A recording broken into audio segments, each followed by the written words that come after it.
Bom dia, CB Moema. Que gostoso poder estar aqui novamente compartilhando um pouco da palavra de Deus nessa manhã. Nós estamos numa série de mensagens que tem por título Eu Sou, que trata das declarações feitas por Jesus acerca de si mesmo, aquilo que Jesus diz sobre ele mesmo. Essas são verdades importantes que sustentam a nossa fé e ajudam a renovar a nossa esperança.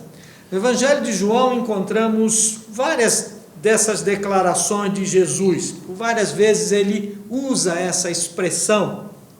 E já nos domingos anteriores nós tivemos a oportunidade de meditar sobre algumas delas. Primeiro foi Eu sou a ressurreição e a vida. Na sequência, antes mesmo de Abraão nascer, eu sou, uma declaração importante de Jesus. Depois, eu sou o pão da vida. E no domingo seguinte, eu sou a luz do mundo. No domingo passado, o pastor André trabalhou e meditou com a igreja sobre a expressão eu sou a porta. Mas hoje nós vamos nos dedicar ao texto em que Jesus declara eu sou o bom pastor. E eu queria convidar você a acompanhar a leitura do texto que vai servir de base para essa nossa meditação. Estamos no Evangelho de João, agora o capítulo 10, os versículos de 11 a 8. Acompanhe comigo a leitura. Eu sou o bom pastor. O bom pastor sacrifica sua vida pelas ovelhas. O empregado foge quando vê um lobo se aproximar. Abandona as ovelhas porque elas não lhe pertencem e ele não é o seu pastor. Então o lobo as ataca e dispersa o rebanho. O empregado foge porque trabalha apenas por dinheiro e não se importa de fato com as ovelhas. Eu sou o bom pastor. Conheço minhas ovelhas e elas me conhecem. Assim como meu Pai me conhece e eu o conheço. E eu sacrifico minha vida pelas ovelhas. Tenho outras ovelhas que não estão nesse curral. Devo trazê-las também. Elas ouvirão minha voz e haverá um só rebanho e um só pastor. O Pai me ama, pois sacrifico minha vida para tomá-la de volta. Ninguém a tira de mim, mas eu mesmo a dou. Tenho autoridade para entregá-la e também para tomá-la de volta, pois foi isso que meu Pai ordenou.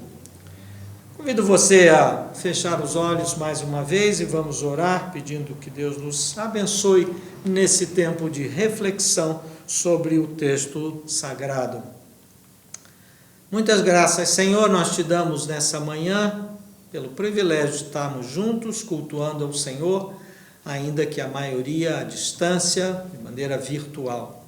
Nós damos graças pelos recursos tecnológicos que nos permitem e também por todos que têm nos ajudado, permitindo que se realize a celebração e a gente possa fazer essa transmissão de maneira a continuar envolvendo, integrando a igreja que se reúne aqui na CB Moema. Damos graças também por esse texto, Pai. Pedimos que o Senhor nos abençoe na interpretação dele e nos ajude a tirar as lições, os ensinamentos que o Senhor deseja para cada um de nós nessa manhã. Mais uma vez, quero te dar graças por tudo, no nome de Jesus. Amém. Desde o início do ministério de Jesus, ele causou muita perturbação entre os líderes religiosos, por conta das suas palavras e não só, também por conta dos seus grandes feitos. No final lá do capítulo 8, se voltarmos um pouquinho no mesmo Evangelho de João, nós vamos verificar essa fala tão importante de Jesus, quando ele diz... eu lhes digo a verdade, versículo 58, antes mesmo de Abraão nascer, eu sou. É interessante porque essa expressão de Jesus, essa declaração de Jesus, causou grande alvoroço entre aqueles que o ouviam falar. Eu imagino que passa pela cabeça deles naquele momento como seria possível um homem que andava ali à volta dos seus 30 anos dizer que existia antes de Abraão. Esse homem está louco? Que maluquice é essa que ele está falando? Mas havia também uma outra questão aí também, porque ao falar assim, Jesus se apossava de uma expressão que havia sido usada pelo próprio Criador. Se você se lembra, quando Deus comissiona Moisés e o chama para ser o libertador do povo e indica que ele vá ao faraó, enfim, solicitar para que deixe o povo sair do Egito, Moisés diz assim para Deus: se eu for aos israelitas e lhe disser, o Deus dos seus antepassados me enviou a vocês, eles perguntarão, qual o nome dele? E o que devo dizer? Deus respondeu a Moisés, eu sou o que sou. Diga ao povo de Israel, eu sou, me enviou a vocês. Portanto, eu sou é uma expressão, é um nome que o próprio Deus usa a seu respeito. E agora, quando Jesus então se apossa dessa expressão, posso imaginar como é que ficam os líderes religiosos naquela altura. E diz ainda o texto do capítulo 8, que os líderes judeus apanharam pedras para atirar em Jesus. Mas ele dá um jeito de sair do templo e de não ser alcançado por aquelas pessoas. Mas voltando agora ao tema de hoje, nós verificamos que essa figura do pastor que Jesus usa nessa declaração não é nada desconhecida do povo judeu. Pelo contrário, é algo que eles estão muito acostumados, porque pastorear ovelhas é uma das profissões mais antigas, né, de que temos conhecimento. O próprio texto bíblico, já no início, faz uma menção a isso. Podemos ver no capítulo 4 de Gênesis, que Abel e Caim, filhos do primeiro casal, adotaram como profissão, um deles pastor de ovelha e o outro agricultor. Portanto, é muito antiga essa atividade. No próprio Antigo Testamento ainda, nós verificamos que tanto patriarcas, assim como também outras figuras importantes da história do povo judeu, foram pastores de ovelha. Por exemplo, Moisés, que antes de libertar o povo do Egito, apacentou o rebanho de Jetro, o seu sogro. Mas o termo pastor também foi utilizado ainda no Antigo Testamento em outro sentido. Quando Israel se tornou reino, era responsabilidade do rei pastorear o povo. Por isso, quando encontramos em Jeremias, assim como também em Ezequiel, que lemos a respeito dos pastores, quem está sob consideração ali naqueles textos são os reis de Israel. E vários são os textos ainda que utilizam o termo pastor para designar o próprio Deus de Israel. Podemos ver isso em vários dos salmos e também nos textos dos profetas. Mas desde o início do capítulo 10, que é o capítulo que estamos hoje trabalhando aqui, nós encontramos Jesus tratando do tema pastor e ovelhas.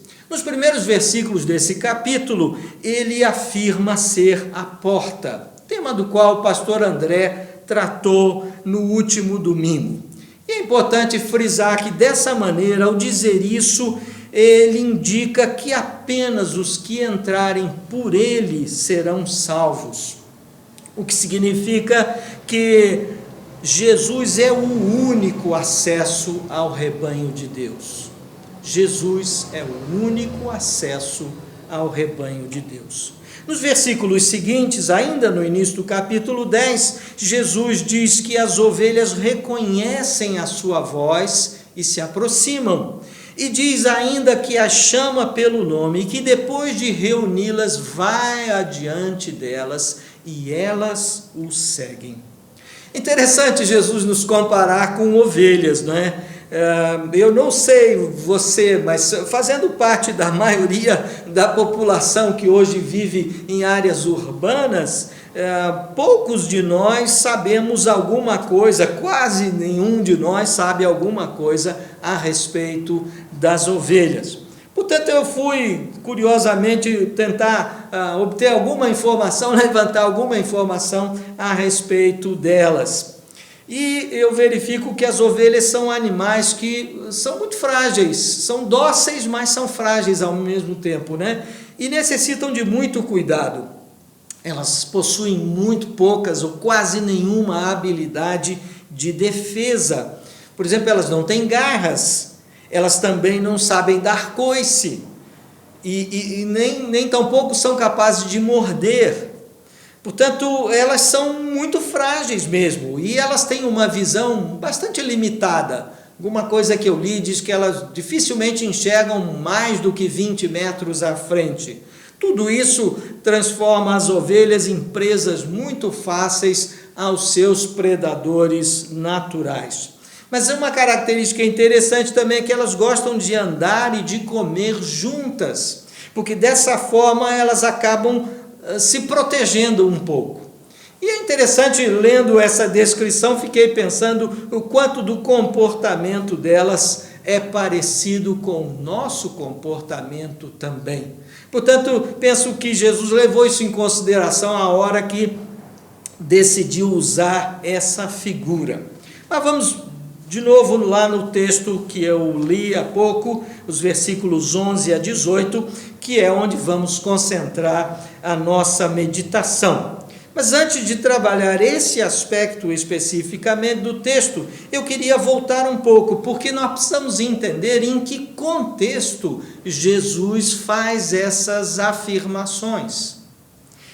O que estava se passando, onde ele estava para que isso acontecesse. Então, convido você a voltar um pouquinho no capítulo 9, onde nós podemos ter uma descrição do que está acontecendo.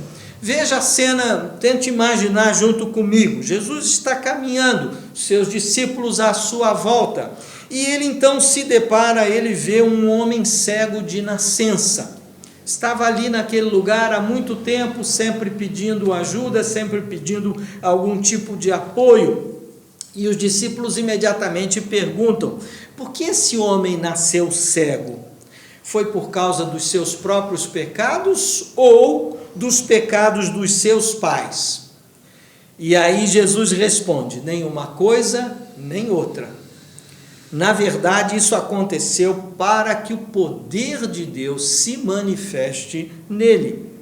Então Jesus cospe no chão, junta a terra com essa saliva e aplica nos olhos daquele homem. Que coisa interessante. Em seguida, Jesus dá uma ordem e diz que ele deve ir até o tanque de Siloé para se lavar. Ora, que coisa mais incrível! Esse homem creu nas palavras de Jesus, não só creu, obedeceu e agiu. Ele foi até o tanque e se lavou. E diz o texto que ele volta então enxergando. Mas preste atenção nesse ponto que é muito importante. Primeiro, ele acreditou naquilo que Jesus disse. Segundo, ele obedeceu e agiu, não ficou só nas intenções. Ele foi até o tanque, embora não soubesse direito quem é que de fato estava falando com ele. As pessoas que o conheciam, porque como ele estava naquele lugar fazia muito tempo, pessoas o reconheciam, podiam saber que era um cego que estava sempre ali, ficaram impressionadas. Aquilo causou um tremendo impacto, mas os líderes religiosos judeus não gostaram nem um pouco, porque naturalmente tanto as mensagens de Jesus, assim como os seus feitos, impactavam negativamente a liderança que os líderes tinham sobre o povo. Os líderes naquela altura tinham um domínio, um poder sobre o povo muito grande. e as ações e a mensagem de Jesus era um impacto, de alguma maneira enfraqueciam o papel daqueles líderes. Além disso, é interessante perceber que alguns o criticaram a ação de Jesus porque ele fez aquilo num sábado. Chegaram até a dizer: esse homem não é de Deus, porque ele trabalha no sábado, se referindo ao que a lei dizia e que no sábado não era possível, não era permitido realizar qualquer trabalho. Mas apesar do testemunho daqueles que conheciam aquele homem e eram capazes de assegurar, de fato ele era cego e agora está vendo, os líderes se recusavam a crer e pressionavam aquele homem para que ele mudasse a sua versão da história. A tal ponto os líderes chegaram que decidiram ir buscar pelos pais daquele homem. Foram atrás dos pais, questionaram os pais e os pais disseram: olha, de fato, o nosso filho nasceu cego. Agora ele pode ver, nós não sabemos explicar porquê, nem como, e nem sabemos quem o curou. Mas ele é adulto, ele já tem idade suficiente para esclarecer tudo. Falem diretamente com ele. E os líderes, ainda incomodados com aquele homem, porque ele continuava a falar sobre o feito de Jesus, os líderes o chamaram novamente e disseram a ele: é Deus quem deve receber glória por aquilo que aconteceu a você, porque nós sabemos que Jesus é pecador. Vejam só a maneira como eles colocam. E o homem então respondeu: olha, eu não sei se ele é pecador, eu só sei de uma coisa: eu era cego e agora eu posso ver. E disse mais: sabemos que Deus não atende pecadores, mas ele está pronto a ouvir aqueles que o adoram e fazem a sua vontade. Desde o princípio do mundo, ele continuou, ninguém foi capaz de abrir os olhos de um cego de nascença. Se esse homem não fosse Deus, não teria conseguido fazê-lo. Então os líderes aí ficaram furiosos com esse homem. Eles o insultaram e os expulsaram da sinagoga. Veja que coisa incrível. Esses homens que eram os líderes, que deveriam ser os pastores do povo, eles insultam esse homem e o expulsam da sinagoga. Esse homem que por tanto tempo já tinha vivido separado, alijado da sociedade por conta da sua condição, agora que recupera a visão depois dessa ação extraordinária de Jesus, é de novo expulso da congregação, expulso da sinagoga pelos líderes. E é em razão dessa situação, dessa atitude dos líderes, que Jesus faz essa declaração, porque ele vai ao encontro do homem, ele vai buscar o homem novamente, e ele então diz: eu sou o bom pastor, contrastando com tudo aquilo que ele agora acabou de ver na atitude daqueles que eram os líderes do povo e que deveriam pastorear o povo. E nos versículos seguintes, então, nós vamos entender Jesus descrevendo um pouco mais, dando um pouco mais de detalhes a respeito desse seu pastoreio. Primeiro aspecto que eu queria destacar é que Jesus diz assim: o bom pastor sacrifica sua vida pelas ovelhas, versículo 11. E é interessante pensar sobre isso, porque há muita gente que me é muito cara, há muita gente a quem eu valorizo muito, há muita gente que eu posso dizer que amo, mas por quem eu estaria disposto a sacrificar a minha própria vida? E Jesus diz: o bom pastor, essa primeira característica, ele sacrifica a sua vida pelas ovelhas. Isso é uma grande prova de amor, do amor de Deus. E a gente vai ler depois em João 15, 13, o texto que diz: não existe amor maior do que dar a vida por seus amigos. Este é Jesus, o bom pastor, que sacrifica a sua vida pelas suas ovelhas, que valoriza mais as suas ovelhas do que a si mesmo. Mas ele segue um pouco e diz: o empregado foge quando vê um lobo se aproximar. Interessante, porque aquele que não é o pastor, que não é o bom pastor, foge logo que o perigo se aproxima. E quantos são os cristãos, as ovelhas, os discípulos, que diante de uma dificuldade buscam ajuda e muitas vezes não a encontram? Porque aquele que não é pastor se ausenta logo que o perigo se aproxima. Mas o bom pastor, esse está sempre disponível, esse está sempre por perto, esse está sempre acessível. Você sabe, eu sei onde podemos encontrá-lo. Portanto, o bom pastor nunca se ausenta quando o perigo se aproxima. Temos vivido os dias difíceis, há muita violência, há muito risco na nossa vida urbana. E quantas vezes sentimos necessidade de um apoio, de um suporte? O texto diz, Jesus declara que o empregado foge quando vê um lobo se aproximar. Mas o bom pastor, não, esse está sempre perto, está sempre próximo.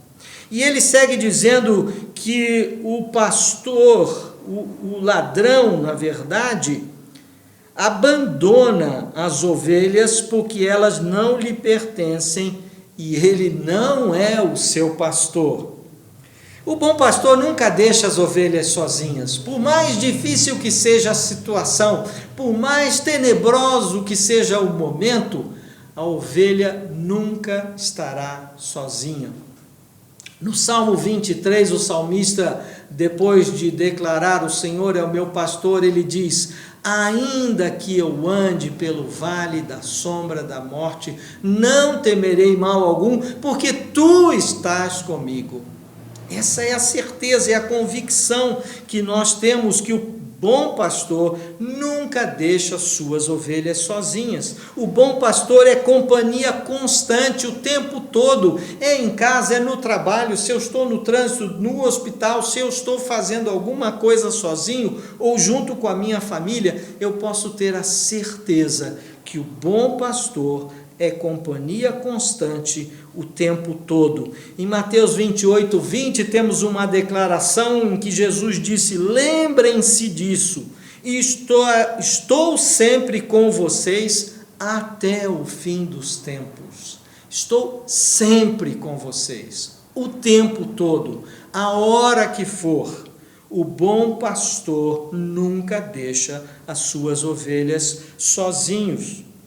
Mas também ele segue no texto e agora ele diz que o que não é pastor não se importa de fato com as ovelhas, só quer tirar proveito. É interessante porque no nosso tempo não é muito diferente. Os líderes religiosos daquela época também se aproveitavam bastante do povo. E a gente tem visto nos nossos dias também lideranças que se aproveitam do povo, se aproveitam da fé do povo, da boa vontade do povo, para obter benefícios, para tirar proveitos. E o texto está claro aqui quando diz que o que não é pastor, esse não se importa com as ovelhas, ele só quer tirar proveito. Mas o bom pastor, esse cuida, esse protege as suas ovelhas. O bom pastor se preocupa tanto que sacrifica a sua própria vida pelas suas ovelhas.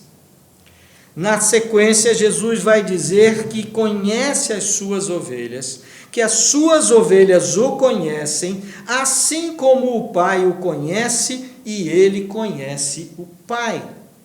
Jesus sabe quem é sua ovelha, quem faz parte do seu rebanho.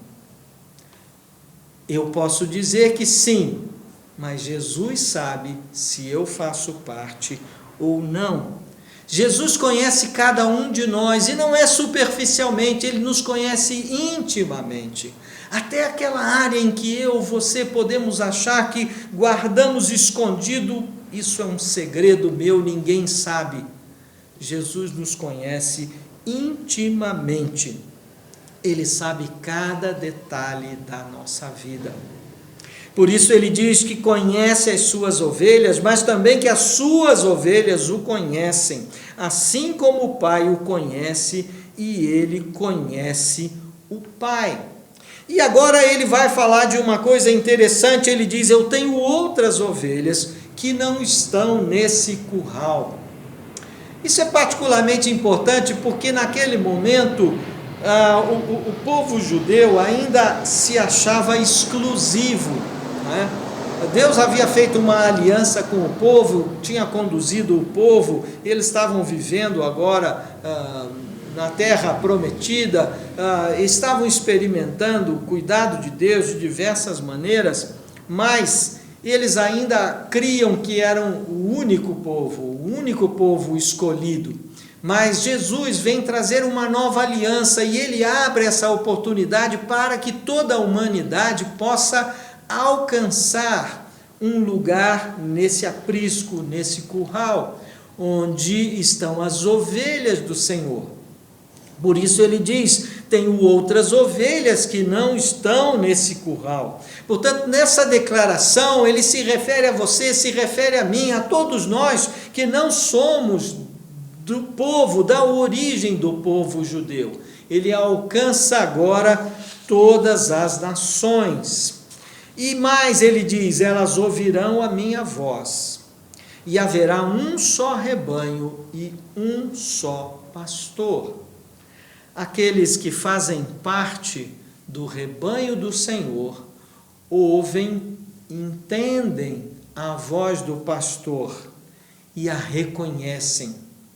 Como na descrição que ele fez aqui no capítulo 10, no início do capítulo 10, podia haver num mesmo curral, num mesmo aprisco, rebanhos de vários pastores, porque eles se juntavam até por razões de proteção no período da noite. Mas quando o pastor de um certo grupo se dirigia àquelas ovelhas, elas reconheciam a voz daquele pastor e só aquelas que pertenciam ao seu rebanho seguiam. Essa figura que Jesus está usando aqui. Elas ouvirão a minha voz e haverá um só rebanho e um só pastor. Você tem ouvido a voz de Jesus? O que ele tem dito a você? O que você tem percebido das ordens, da direção, da orientação, da instrução de Jesus para a sua vida? Nós vivemos tempos de fato muito difíceis. Nós temos experimentado dias de grande luto e de muito lamento. Muitos têm sido os motivos de tristeza à nossa volta. Parece que não há um dia sequer em que não recebamos alguma notícia triste que gera em nós lamento e muitas vezes produz até luto. Em momentos assim, como esses que estamos vivendo agora, muitas são as pessoas que colocam a sua confiança em algum líder. Muitos fazem essa opção. Pode ser um líder religioso, mas também pode ser um líder político, entendendo que essa figura será o grande salvador dessa situação que estamos vivendo. Nessas horas também pessoas tendem a se apoiar em alguma igreja, em algum ministério. Não é difícil encontrar pessoas que concentradamente se apoiam ou buscam apoio em determinados grupos, numa expectativa de que dali possa vir a provisão, tanto no sentido espiritual quanto no sentido material. Mas esse texto de João capítulo 10, em que Jesus afirma: eu sou o bom pastor, nos dá uma direção diferente. nos dá essa convicção, essa certeza, essa segurança de que só Jesus é o bom pastor. Só Jesus. Só Jesus sacrifica a sua vida pelas ovelhas. Versículo 17 e 18: o Pai me ama, pois sacrifico minha vida para tomá-la de volta. Ninguém a tira de mim, mas eu mesmo a dou. Tenho autoridade para entregá-la e também para tomá-la de volta, pois foi isso que meu Pai ordenou. Esse é Jesus, que sacrifica a sua vida por Ele mesmo, uma decisão pessoal. Esse é um sacrifício voluntário, é de fato um ato radical, mas é, acima de tudo, um ato de amor por você e por mim. João 15,13: não existe amor maior do que dar a vida por seus amigos. Ainda João 3,16: porque Deus amou o mundo de tal maneira que deu o seu Filho unigênito, para que todo aquele que nele crer não pereça, mas tenha a vida eterna. É preciso ouvir, é preciso crer, mas é preciso obedecer e agir. Não é suficiente apenas ouvir e crer, acreditar nas palavras. É preciso obedecê-las e agir. Lembram do cego? Ele não apenas creu, ouviu, creu, mas ele obedeceu.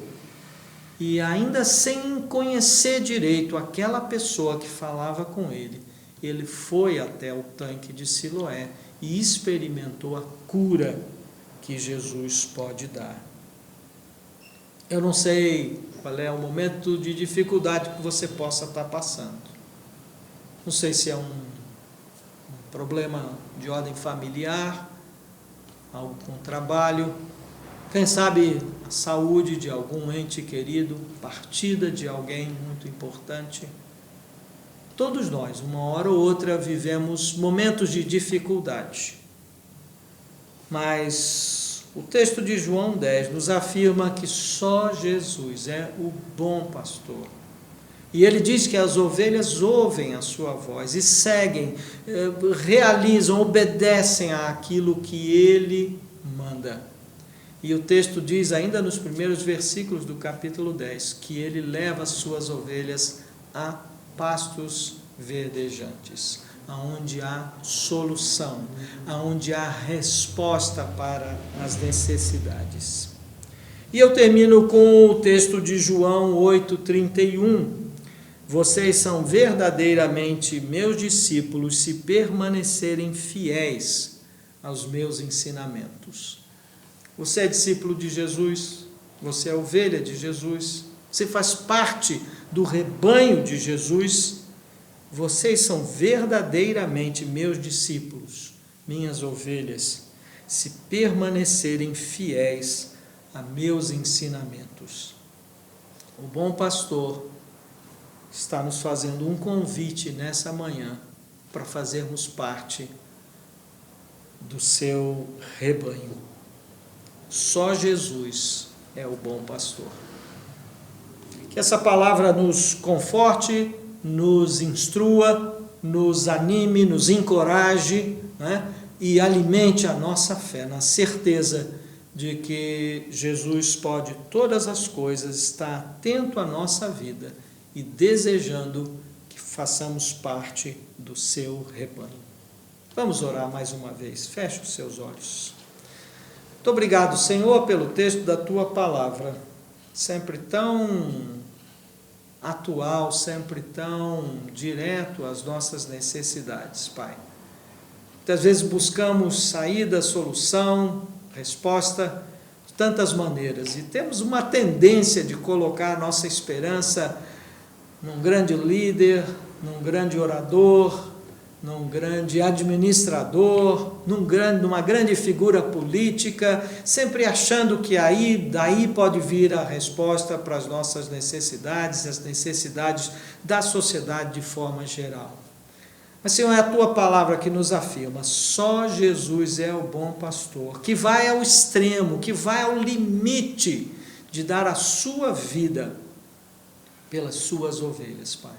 Quantas graças nós te damos pelo sacrifício de Jesus, e que é por causa dele, é por meio dele, que é a porta, nós podemos acessar o rebanho do Senhor e fazer parte. Ajuda-nos a mantermos-nos fiéis à Tua palavra, ao ensinamento da Tua palavra, às orientações de Jesus, para que possamos continuar a fazer parte desse maravilhoso rebanho.